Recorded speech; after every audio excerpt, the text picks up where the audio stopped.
ଆଜିର ଆମର ପୂର୍ବ ବାବା ଆଖଣ୍ଡମଣିର ପରିବା ବ୍ୟବସାୟୀ ସଂଘର କୁଜଙ୍ଗର ନିର୍ବାଚିତ ଚାଲିଥିଲା। ନିର୍ବାଚିତରେ ଆମର ବ୍ୟବସାୟୀମାନେ ମୋତେ ମନୋନୀତ କରିଥିଲେ। 34 ଖଣ୍ଡ ଭୋଟରେ ମୁଁ ବିଜୟ ହେଇଛି।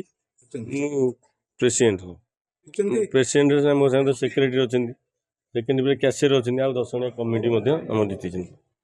ଆମର ମାର୍କେଟର ଅନେକ ସମସ୍ୟା ହେଲା। ପ୍ରଥମ ହେଲା ବର୍ଷା ଅସରାଏ ହେଲେ ପରିବା ବ୍ୟବସାୟୀ ସଂଘରେ ଆଣ୍ଠିଏ ପାଣି।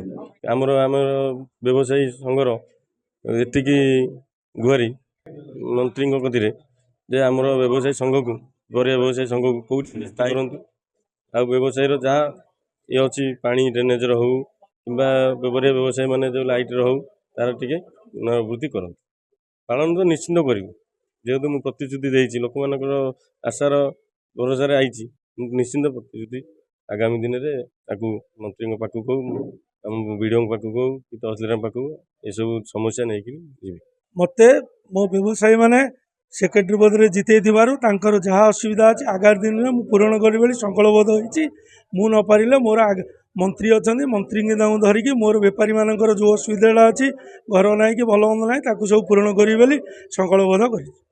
ସମସ୍ୟା ଏଇଟା ଆମର ବେପାରୀଙ୍କର ମେନ୍ ହେଉଛି ଘର କିଛି ବେପାରୀଙ୍କର ନାହିଁ।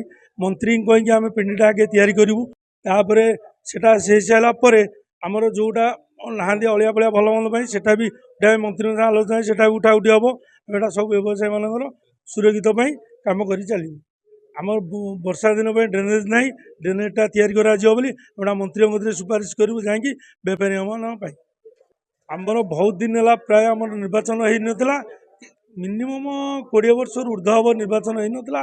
20 ବର୍ଷ ପରେ ନିର୍ବାଚନ ହେଇଛି। ବ୍ୟବସାୟୀମାନେ ମିନିମମ୍ ଏଇଟା ସମସ୍ତେ ପ୍ରାୟ ଖୁସି ଅଛନ୍ତି।